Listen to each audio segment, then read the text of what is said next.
I'm Julia Hendrick, 38, and I became a major in the Air Force, running the country's only military working dog training program. For years, I supported my brother through every silence, setback, and promotion, even when my own work was treated like a footnote. But when his teammate mocked me in a Coronado clinic, and my own brother sat there knowing exactly who I was without saying a word, I made a choice that changed everything. Have you ever been overlooked by someone you gave everything to? Tell me your story in the comments because you're not alone. Before I get into what happened, let me know where you're watching from. And if you've ever had to stand up for yourself after being dismissed, hit like and subscribe for more true stories about boundaries, respect, and reclaiming your worth. What happened next might surprise you. My father never told us to serve. He just lived in a way that made anything else feel like it was missing something. I grew up 9 miles from Joint Base, San Antonio, Lackland, in a house that smelled like coffee and floor wax and whatever Patricia Hendrick decided was worth cooking on a Tuesday. My father, Tom, was a retired Army staff sergeant, the kind of man who kept his citations framed on the living room wall, not out of vanity, but because they were the closest thing he had to a record. He was not a demonstrative man. He thanked you by showing up. He expressed approval by not expressing disapproval. He said you were doing well by not saying you weren't. We understood the language. We had all grown up speaking it. The house sat close enough to the base that on training days you could hear the KC-135s banking overhead. Most of the kids in the neighborhood had tuned that sound out entirely. I never did. It was part of the furniture of my childhood, the aircraft, the low thrum of engines at altitude, the way the sound shaped itself around the trees before it reached our yard, and I absorbed it the way you absorb things you grow up next to. Not through attention, but through proximity. In 1994, when I was 8 years old and my brother Mark was 3, I was already the one who fed the neighborhood dogs that Patricia allowed inside on cold mornings over my father's mild objection. I named them. I instructed the younger kids on the cul-de-sac on how to approach an animal correctly. Palm down, slow, let the dog close the distance. You don't reach for a dog that doesn't know you. You make yourself available and you wait. I was 8 years old, and that was already a principle I could state clearly. Mark watched everything I did with the particular intensity of a 3-year-old who was filing things away for later. He couldn't replicate what I was doing. He was 3, and 3-year-olds are capable of tremendous enthusiasm and very little precision. But he watched. He watched the way certain children watch, with their whole bodies oriented toward the thing, as though proximity to understanding is a form of understanding itself. I didn't know in 1994 that I was watching a child take notes on the world that would eventually carry him much further than the notes I was taking. I just knew he was my brother, and he followed me everywhere, and I was fine with that.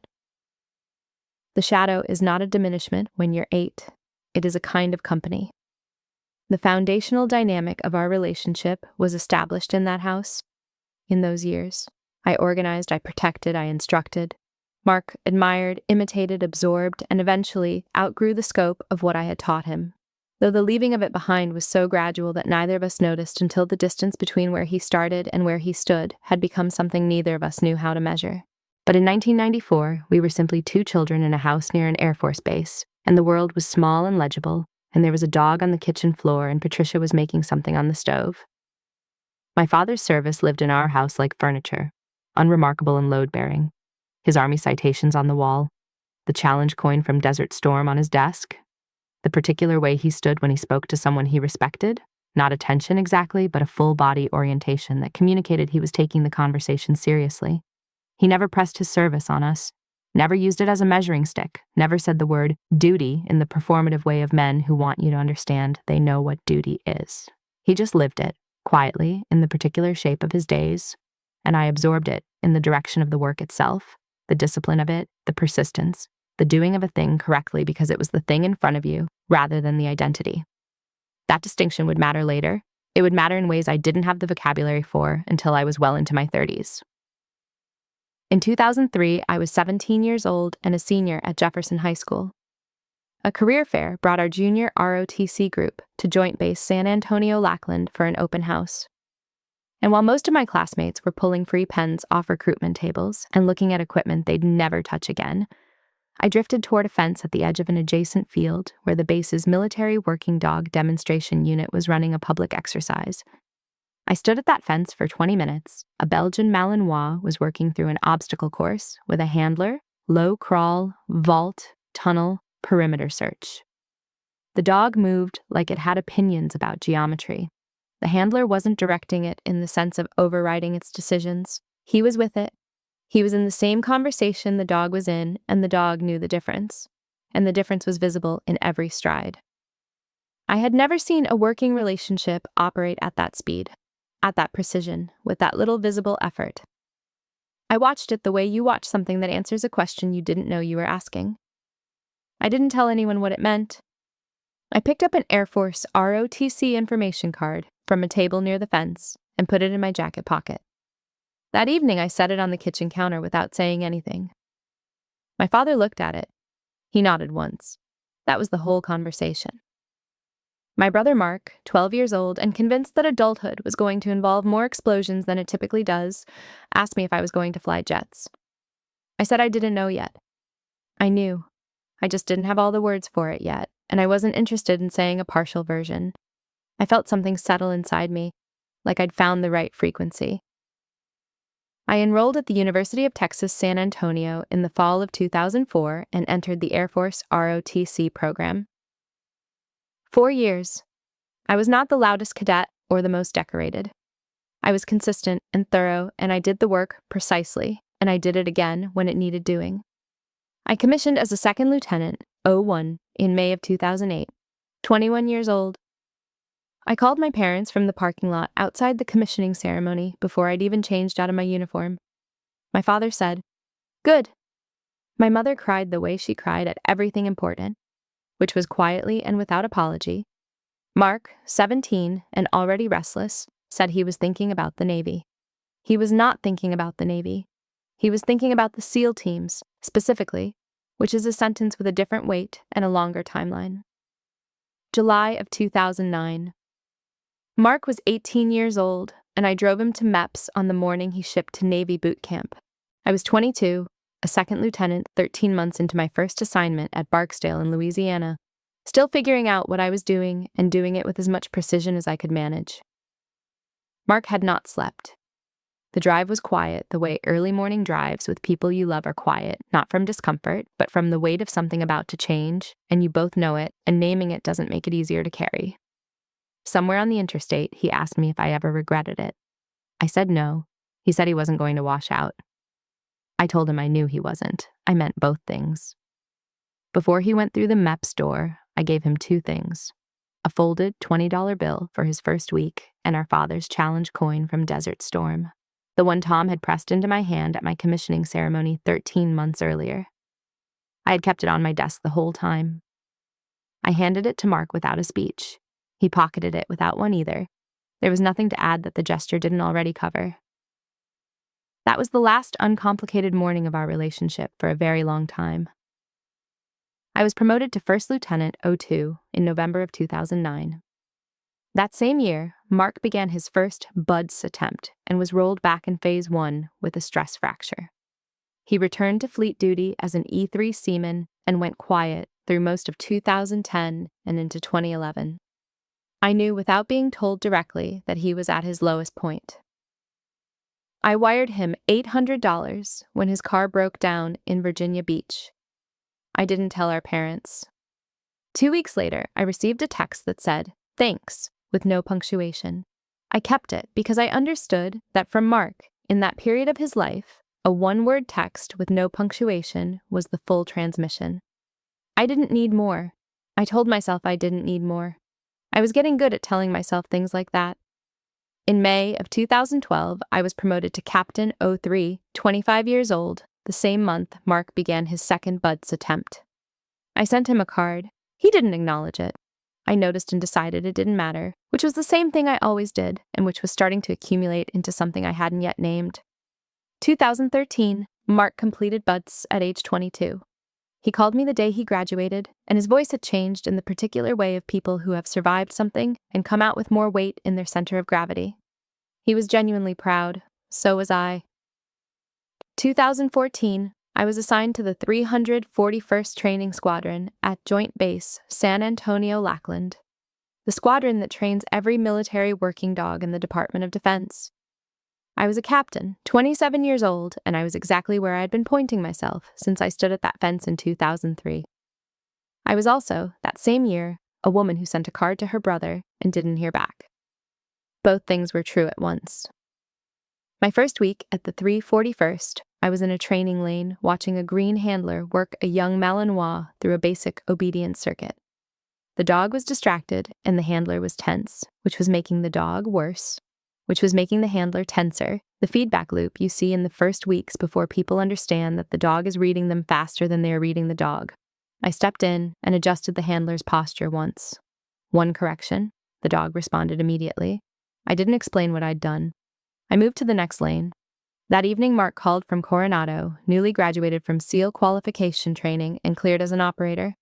It was the best call I'd received in years. He was proud and loud and wanted to talk about everything. I told him about my new assignment, military working dog training at Lackland, and he laughed the way brothers laugh when they find something genuinely amusing about a sibling's life. Affectionate, genuine, without a trace of malice. You teach dogs to sit, Jules. I jump out of planes. You've got to admit those are different things. I laughed with him. He wasn't wrong in the way he meant it. The laugh was real. I keep that version of the joke somewhere safe. I look at it sometimes when the other versions get loud. I sat at my desk after my first full week and filled out a dog's intake form. Block letters, standard format. Above the dog's name was a field that read, Handler. For now it said TBD. There was still a lot of room for TBD. I was 27 years old, and I had been doing this job for 4 days. There was room. Between 2017 and 2023, Mark's career grew, and the word trainer quietly changed register. I want to be precise about this because people who want a clear villain will be disappointed. There isn't one. There is a pattern, and patterns are harder to point at than people. The clearest signal came at a Thanksgiving table in 2019 when Mark answered a question about my career before I could open my mouth, and the man across the table nodded once and moved on. By the time we reached Christmas of 2022, I had spent 6 years running the country's only military working dog training program, and nobody proposed a second toast. In 2017, I was still a captain, 03, 30 years old, 2 years out from my promotion to major. Mark called from Coronado to tell me he'd been confirmed to a SEAL team platoon and was deep in his first real workup cycle. His voice carried the particular warmth of a man who has found his context. He talked about the team the way people talk about the things that have organized the whole of who they are. The casual plural, we, like belonging to the thing, was the most natural sentence in the language. I was genuinely glad for him. Then I told him about a milestone at the 341st, a dog that had completed advanced bite work requalification after its primary handler sustained a hand injury. A real achievement in the program, the kind of outcome that requires months of careful pair reevaluation and considerable patience. Mark said cool and pivoted back to his workup schedule. It was a conversational pebble. I didn't pick it up. I said goodbye and marked a form on my desk. He wasn't unkind. That's what I kept coming back to. He was just turned a different direction. And he'd been turned that direction long enough that he'd stopped noticing the angle. November of 2019. I had been a Major, 04, for 6 months, promoted in May of 2019 at age 32, appointed Operations Officer of the 341st. I ran the program that certified every military working dog in the Department of Defense. This is not a thing I say for emphasis. It is the accurate description of the job. Mark brought his teammate Jake Doran home for Thanksgiving. Jake was a petty officer first class, E6, 30 years old, broad-shouldered and comfortable in the way of men who are rarely in rooms where anyone outranks them socially. He and my father found common ground in deployment stories before the dinner rolls were out of the oven. Midway through dinner, Jake turned to me and asked, genuinely curious, what I did. Before I could answer, Mark said it. She trains the dogs before we get them. Not malicious, technically accurate. But it was the first time I had heard myself described as an input to my brother's world, rather than a professional in my own right. Jake nodded, satisfied, and turned back to my father. I poured more wine. My mother caught my eye across the table. Neither of us said anything. That is the moment I want to hold up to the light. Not because Jake was cruel. He wasn't. He had been handed a frame and he used it, the way anyone would. The problem is the frame. Mark described me in 8 words, and the 8 words were true in the narrowest sense and incomplete in every sense that matters. He said a true thing in the least complete way possible in front of a man I'd just met. And everyone at the table nodded like it was the whole story. That is the moment Jake Doran's worldview and Mark's easy shorthand converged.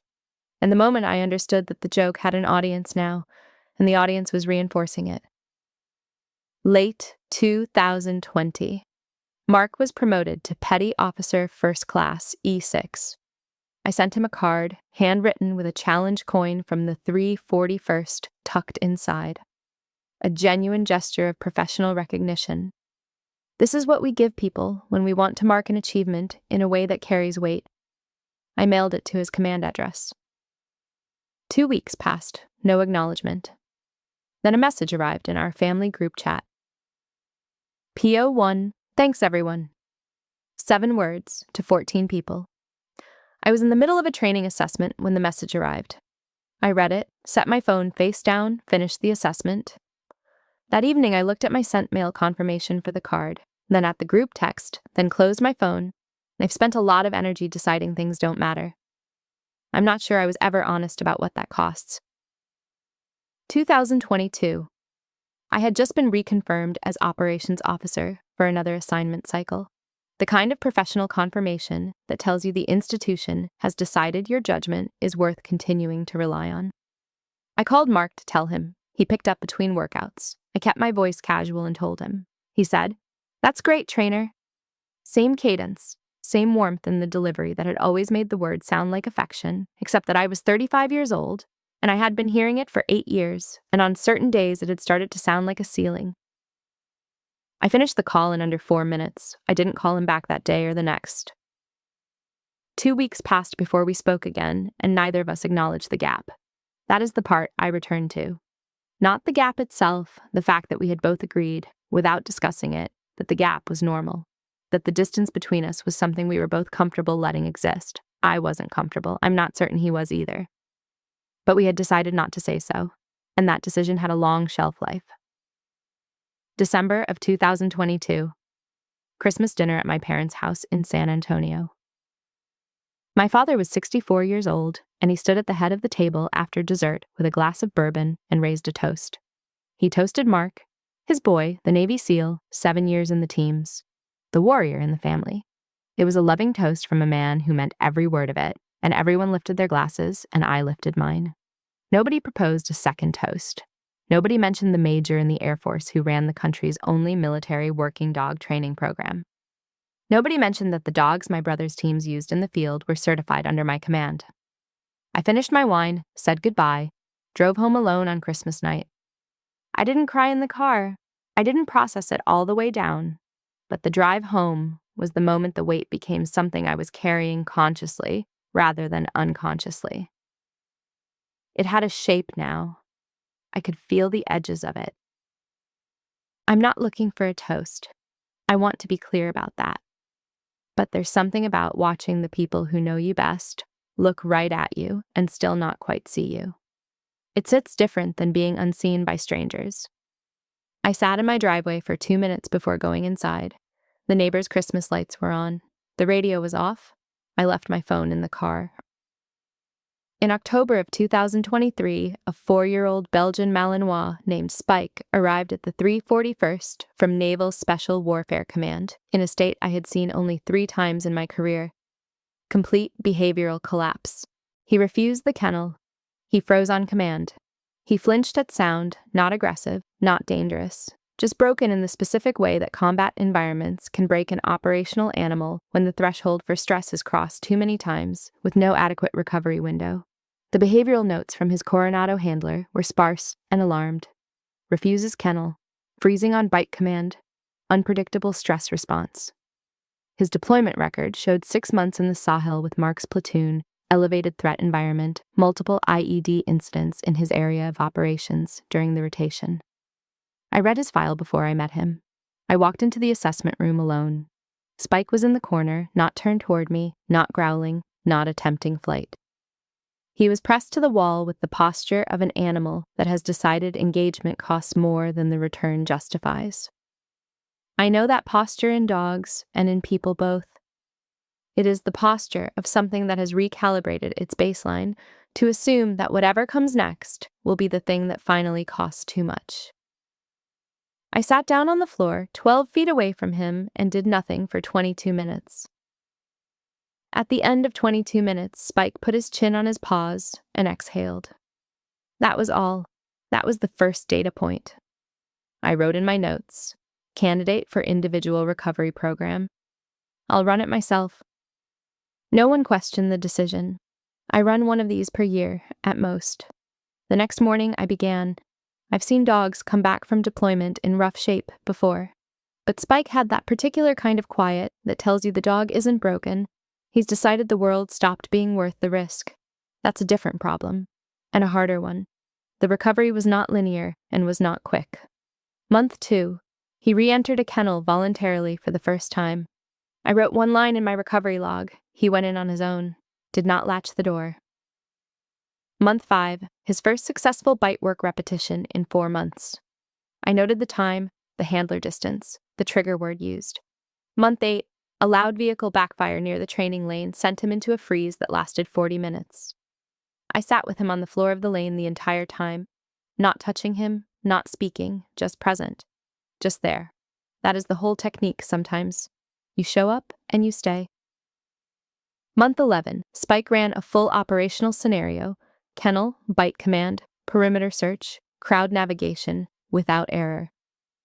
I wrote the clearance recommendation myself and signed it on September 12, 2024, which happened to be my 38th birthday.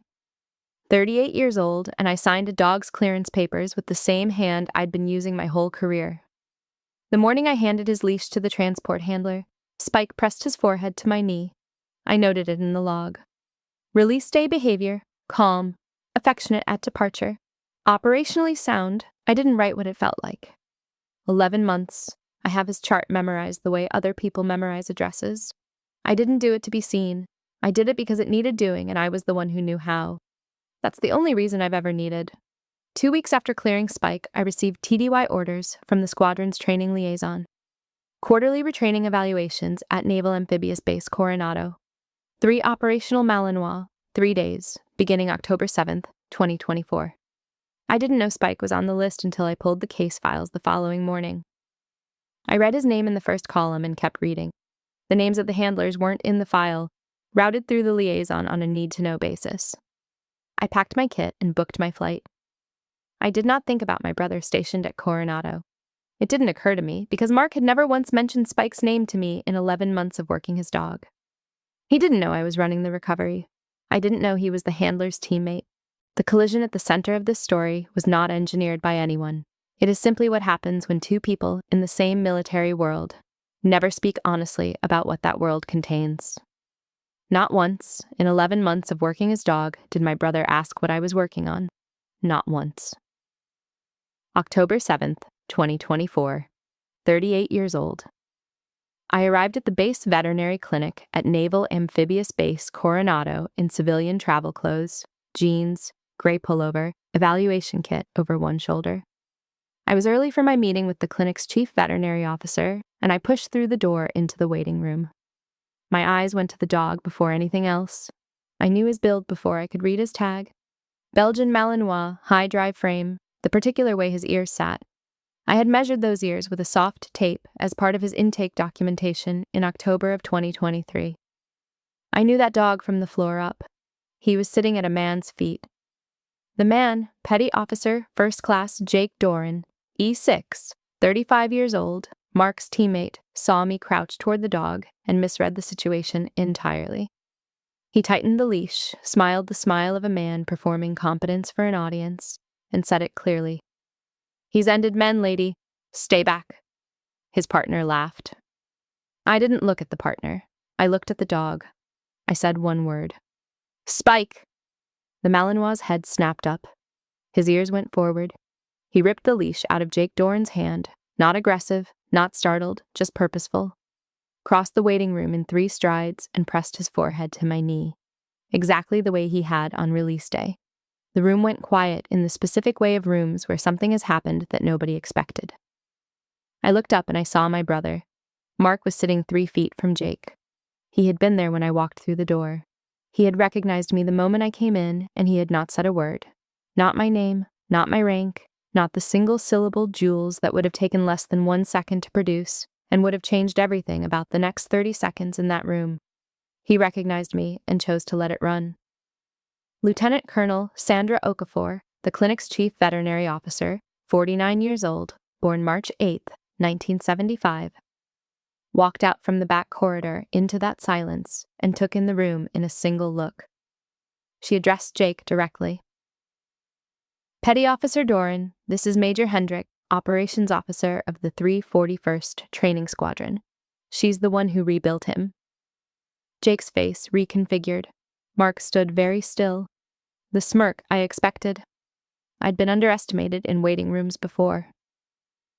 What I hadn't been prepared for was looking up and seeing my brother sitting 3 feet away, watching it happen, and choosing not to say a word.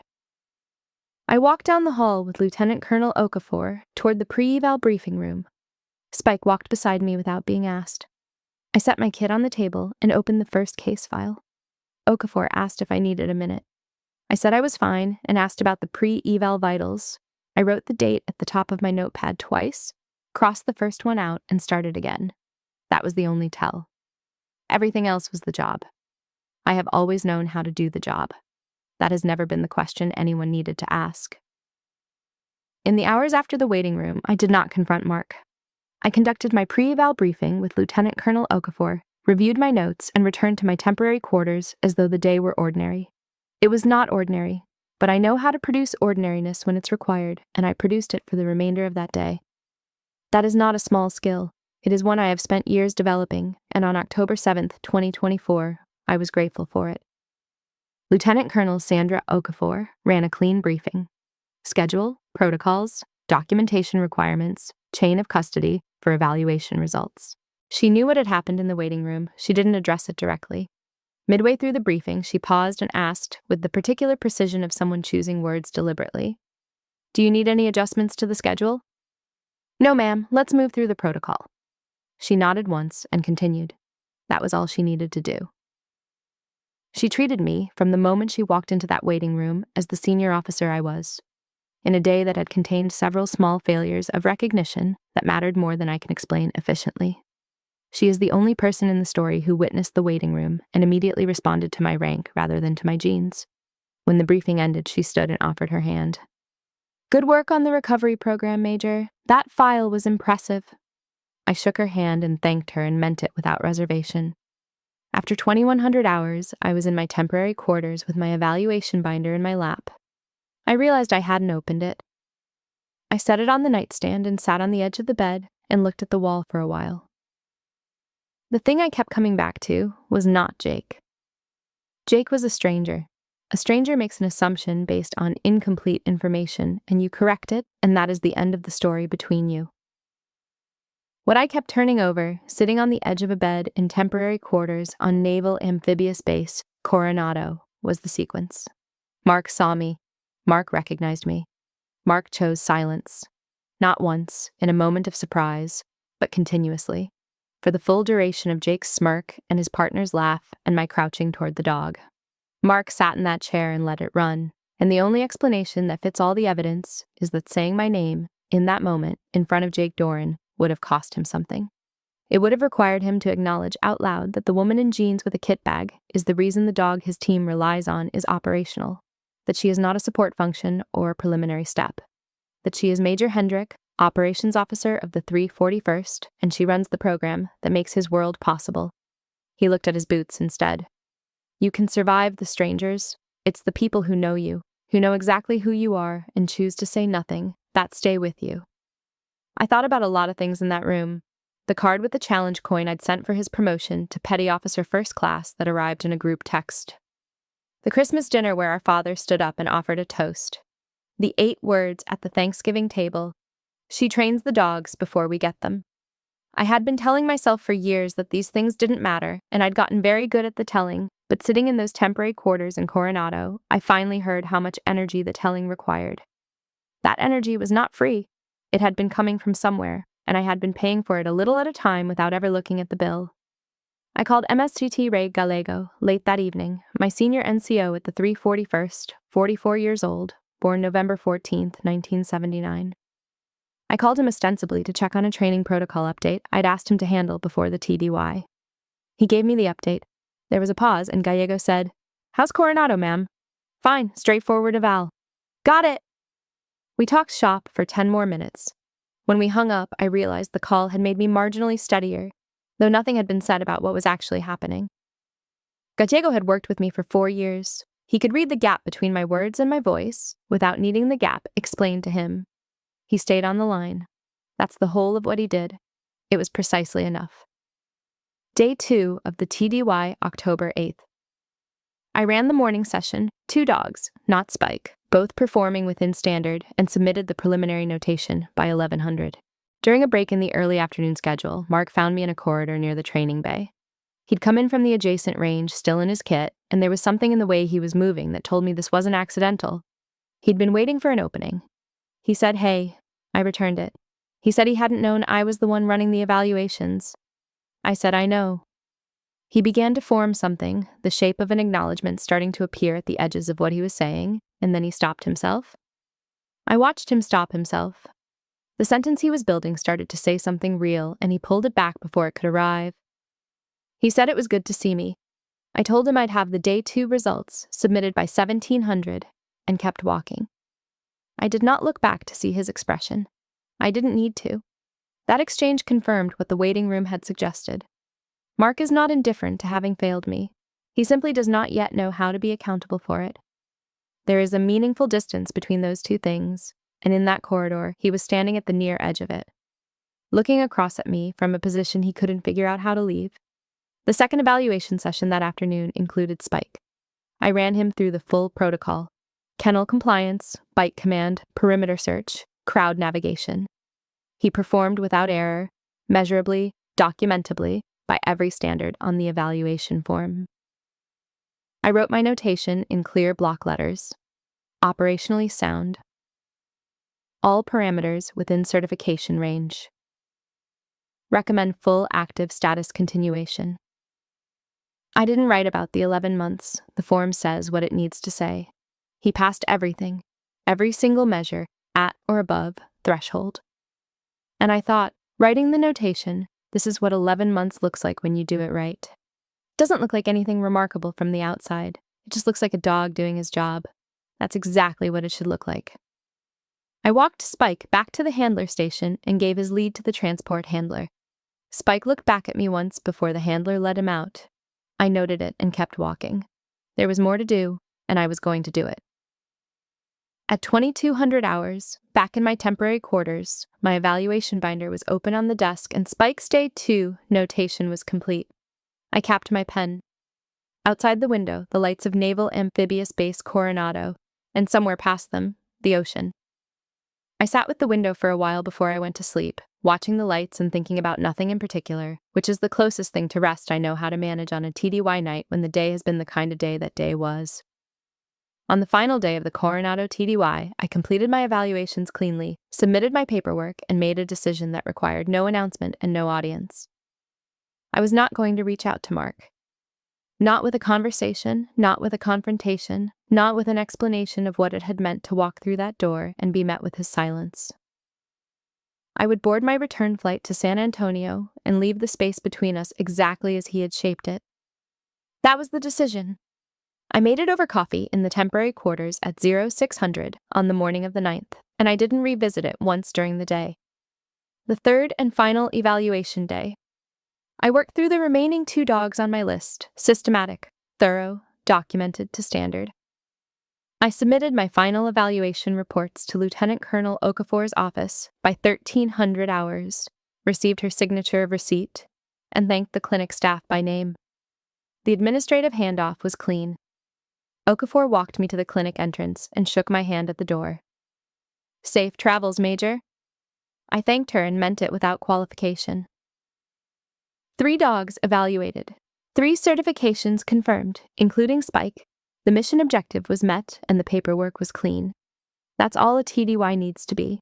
There was no scene with Mark on day 3, no last-minute conversation in a parking lot. His window had passed for now, and we both understood that without needing to discuss it. Some things close without a sound. On the last day, I did what I came to do. I evaluated 3 dogs, filed accurate reports, and caught my flight. That's the job. I'm good at the job. San Diego International Airport. My flight to San Antonio boarded in 40 minutes. I sat in the gate area in civilian clothes with my evaluation kit at my feet and held my phone and looked at Mark's name in my contacts for approximately 6 seconds. I didn't call. I didn't text. I put the phone in my jacket pocket, bought a coffee I didn't finish, and a newspaper I didn't read, and sat at the gate with my hands in my lap in the particular stillness of a woman who has made a decision and is simply waiting for it to become the future.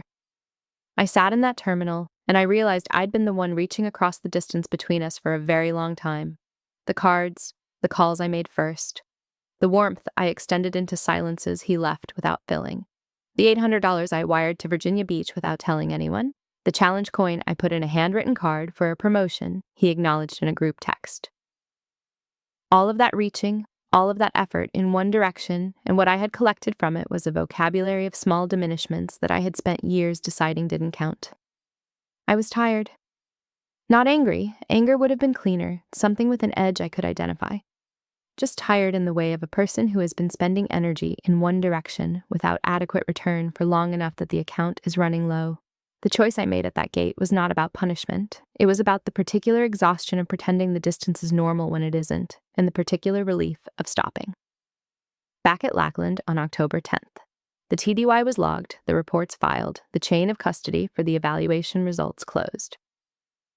I ran a morning assessment on a new handler dog pair, reviewed 2 training protocol updates Gallego had flagged while I was gone, and signed a recertification recommendation for a dog that had completed its remedial work the previous month.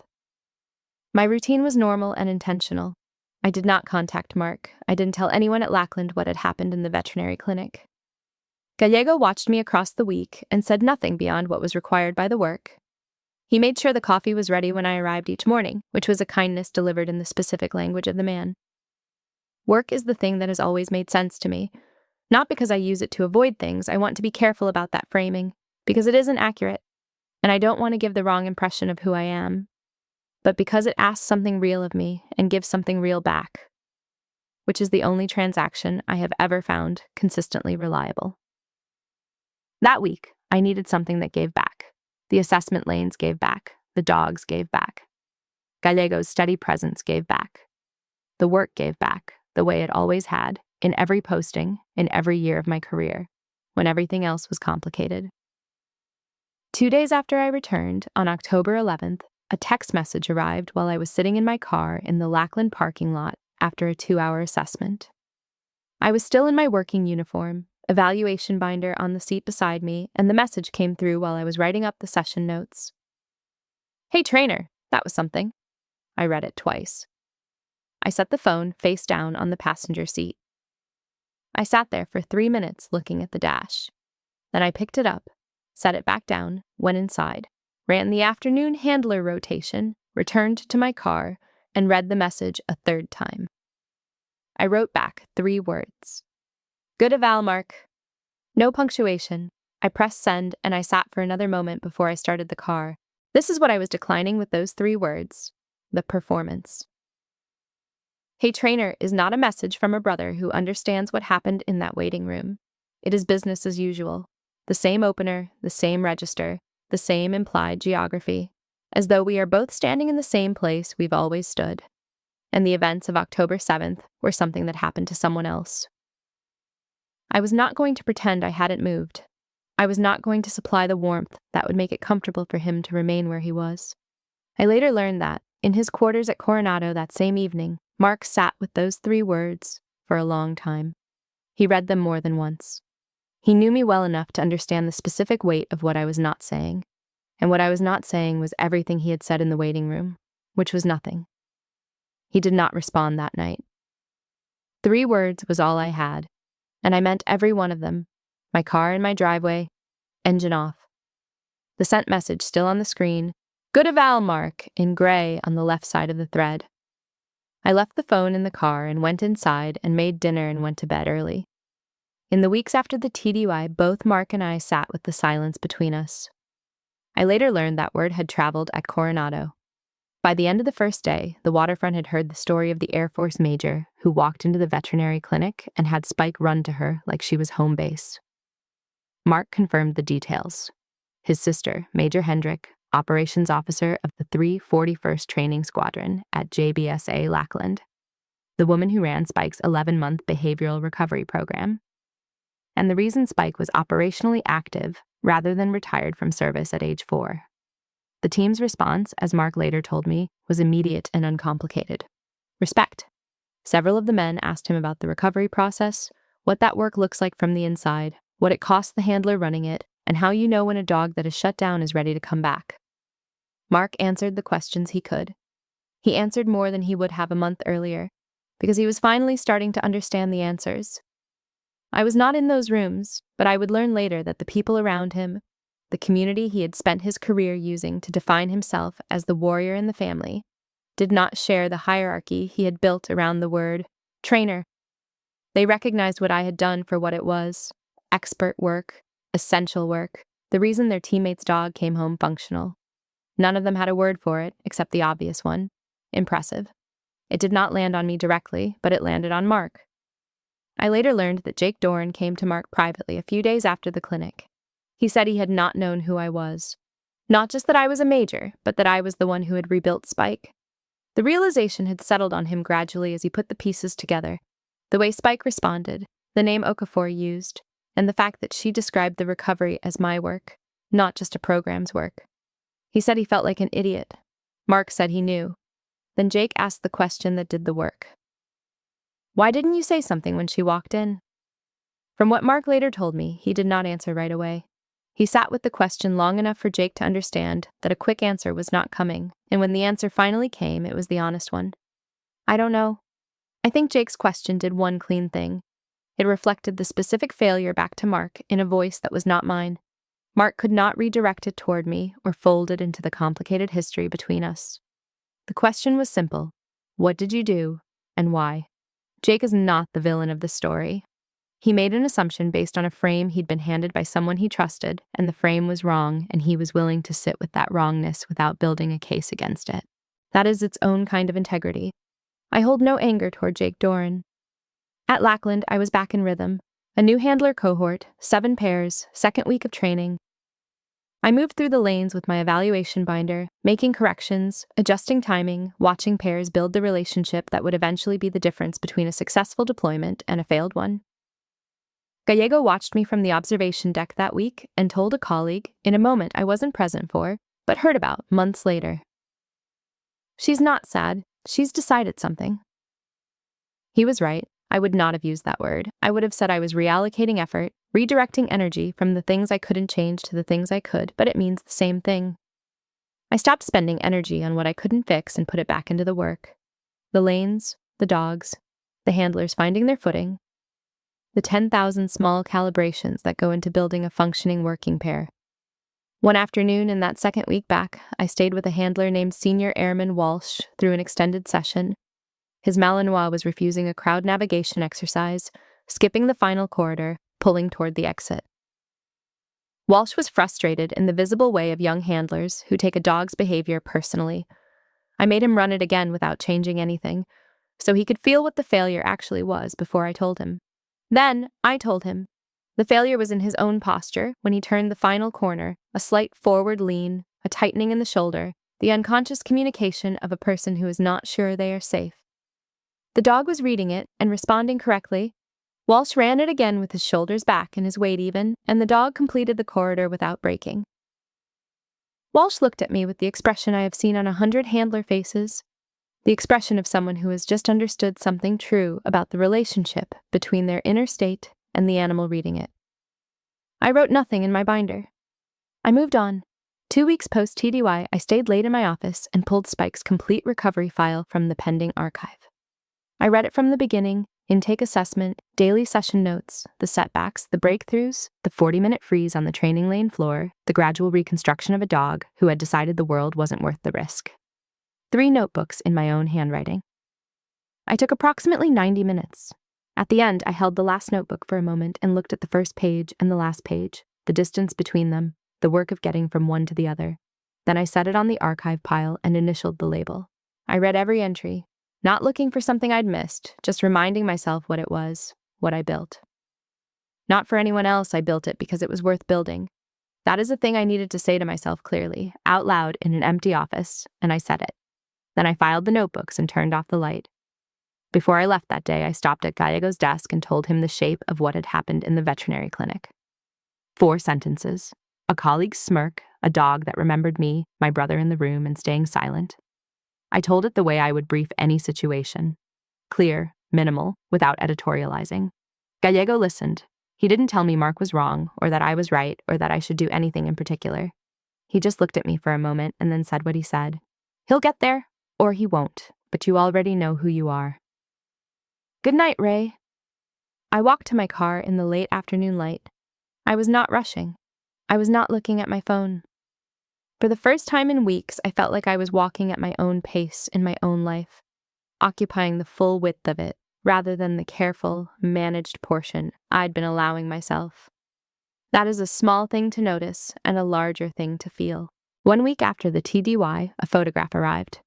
Mark sent it without a text thread, without preamble, just an image of him on a pre-dawn training run in the Coronado hills.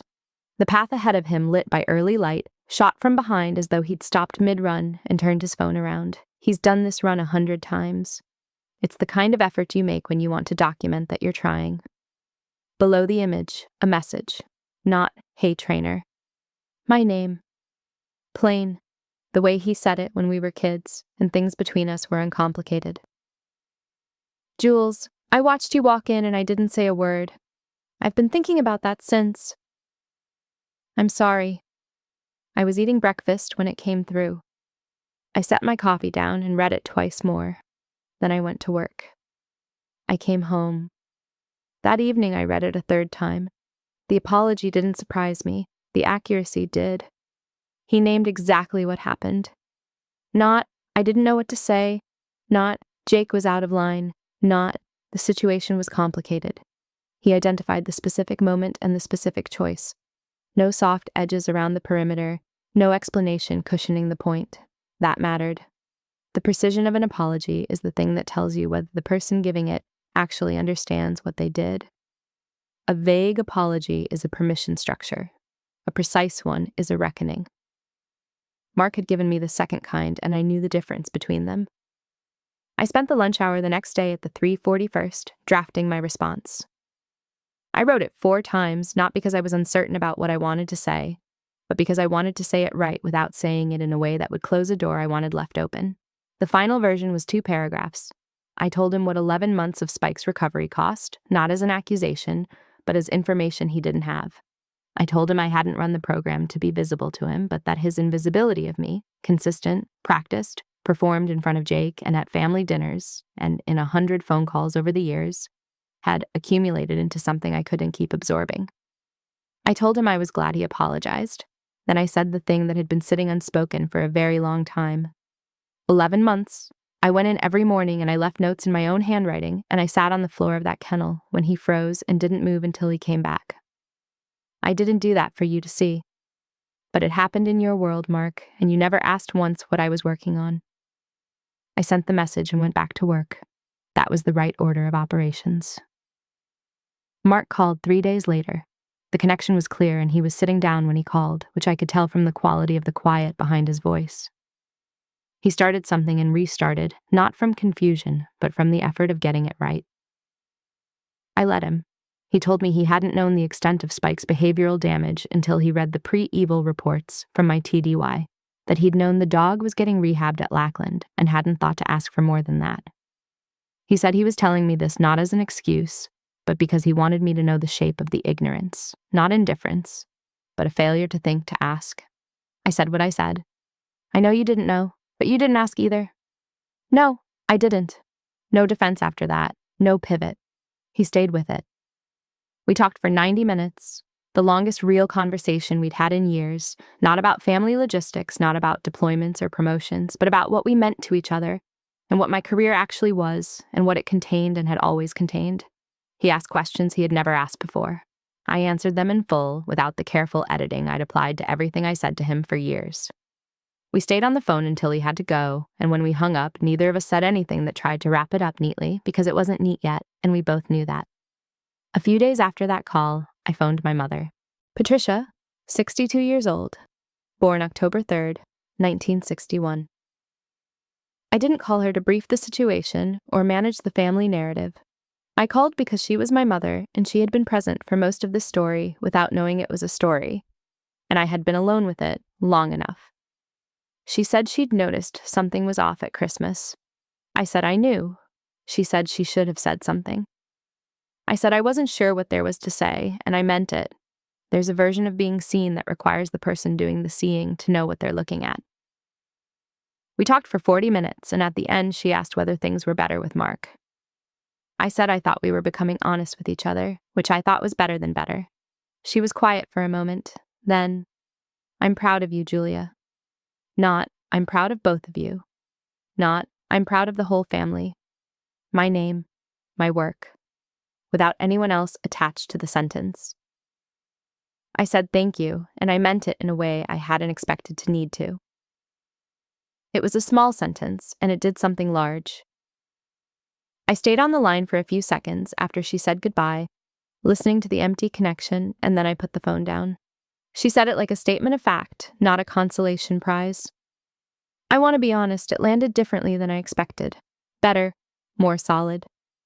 That evening I sat on my back porch in the San Antonio dark, something cool on the arm of the chair, the sounds of a residential neighborhood around me, a car turning, a dog somewhere. The ambient texture of a city being a city. I was not euphoric, I was not broken, I was a woman at the beginning of something being repaired, honestly, carefully, at the correct pace. Not a forgiveness complete enough to pretend nothing had happened, just a genuine opening toward something different. The first truly still moment since before the waiting room. I wasn't done being hurt, I want to be clear about that. I was just, for the first time in a while, in the same room as people who were willing to stay in it with me. That is a start. That is always enough to start. By December of 2024, the texture of my life had shifted. Steadier, less freighted. My relationship with Mark was under active repair, not repaired, but moving in a direction that felt honest, and I cared more about that than about speed. We talked differently now, with a carefulness that new things require. That carefulness was not a problem. That carefulness was just what new things are when they matter enough to be careful about. At the 341st year-end review, I stood at the head of a conference table and walked the squadron's leadership through the 2024 metrics. Certifications completed, recovery cases handled, handler-dog pair evaluations, remedial retraining outcomes. Strong numbers by every measure. My program was, by all available data, functioning at a high level. After the briefing, 2 members of the leadership team asked about Spike's recovery as a case study in the program's efficacy. I answered both questions without self-congratulation and without performance. The work spoke through the data. It didn't need me to speak for it. Gallego was in the back row during the briefing, drinking coffee with the expression of a senior NCO who has attended a large number of briefings and can tell the difference between the ones that mean something and the ones that perform meaning. He didn't say anything after. He asked if I wanted to grab coffee. I said yes. We walked to the break room and didn't talk about the briefing or the metrics or the year or any of it. We drank our coffee. The year was done. The year-end numbers said what they said. 23 dogs certified. 2 recovery cases completed, including Spike. 1 handler repair after a training injury. That's a year. I filed it and started the next one. Christmas Eve of 2024. Mark called, or I called him. We'd stopped keeping score on who initiated.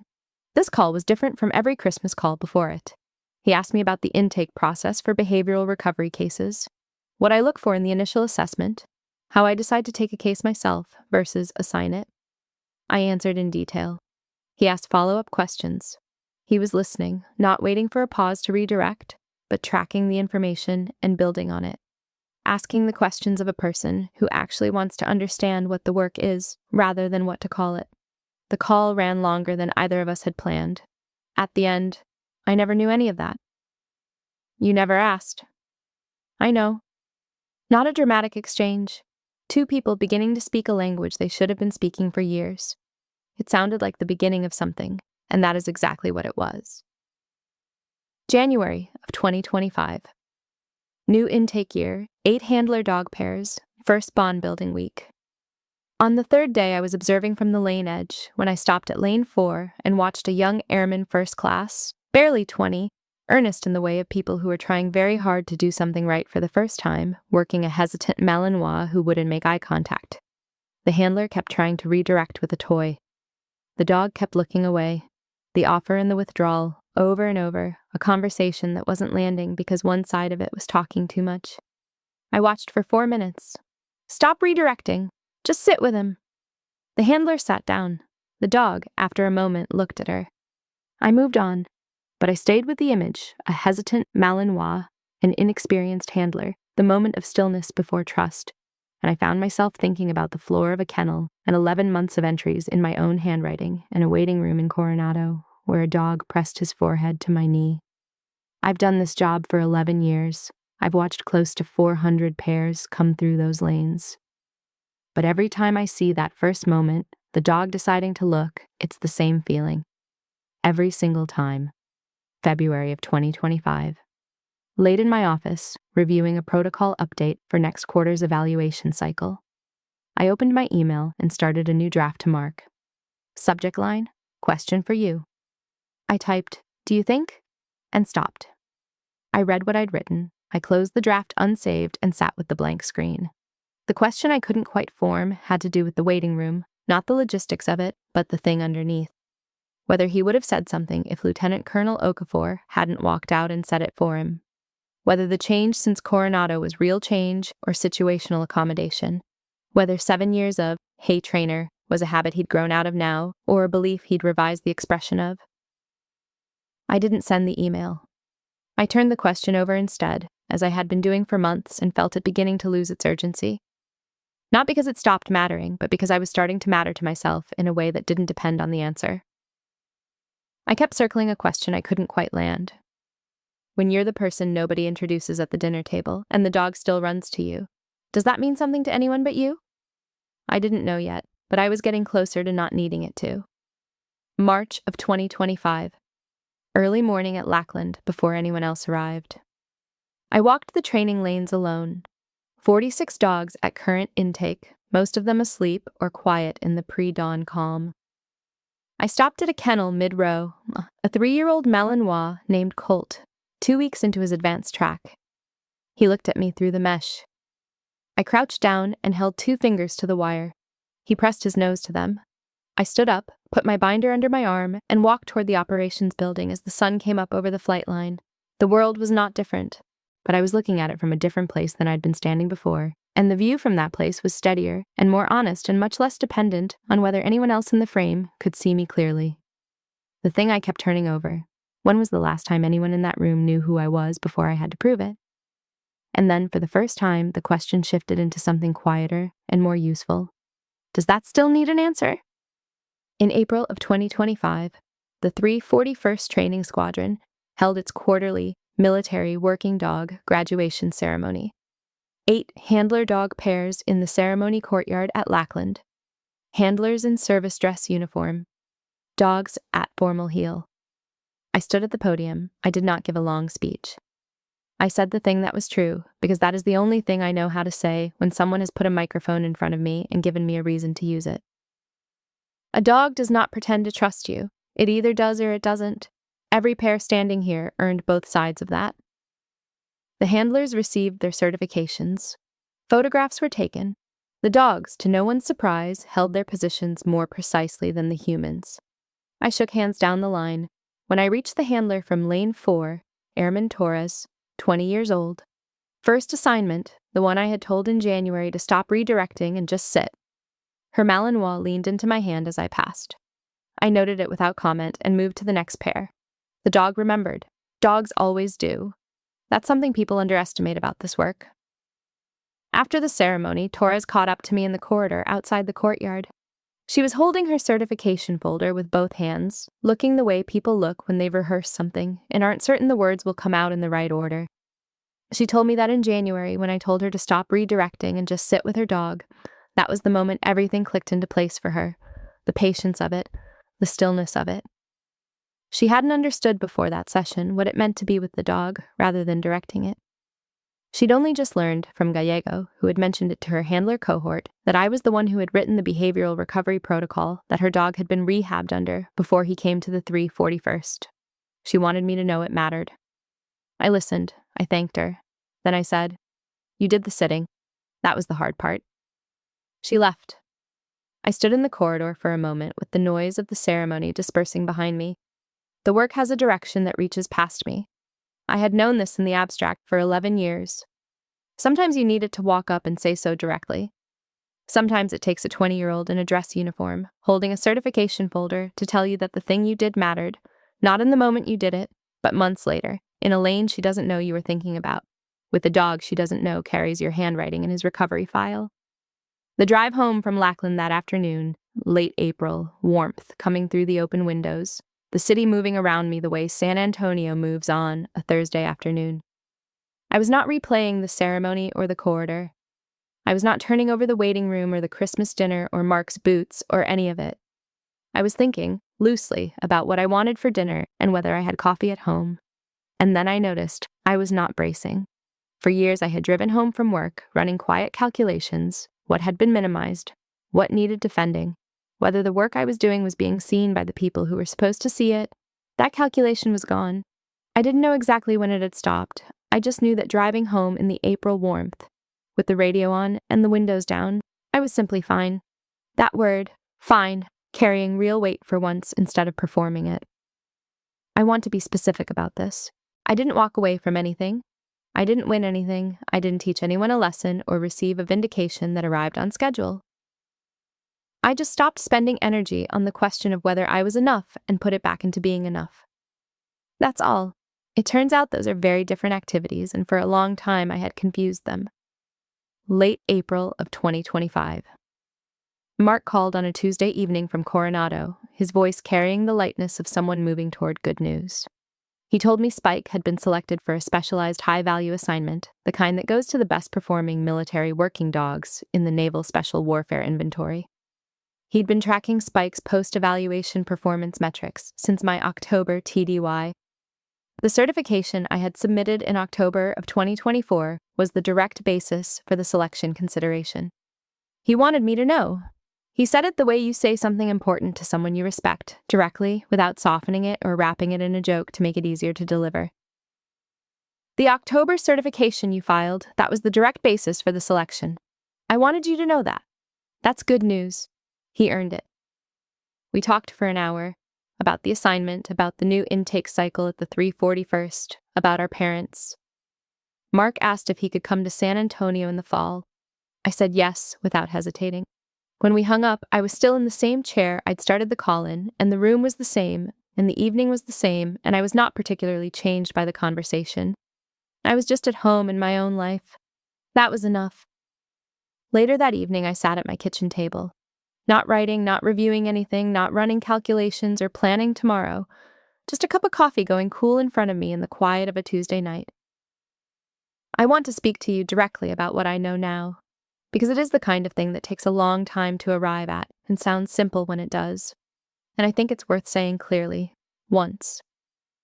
I spent a long time measuring myself by the rooms that didn't see me, by the tables where no one proposed a second toast, by the phone calls where cool was the whole response, by the waiting rooms where my own brother looked at his boots.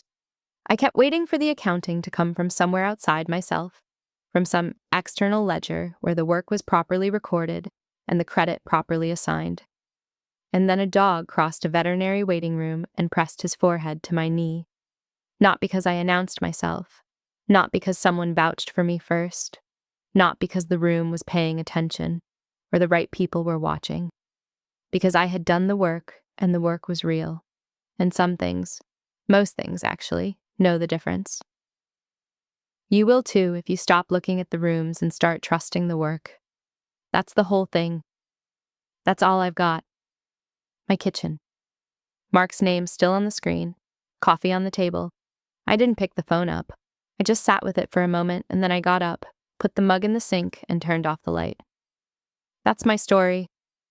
I didn't need revenge. I needed to stop shrinking myself for people who refused to see me. Have you ever had to choose peace over approval? Have you ever finally realized your worth didn't need anyone else's permission? Tell me in the comments.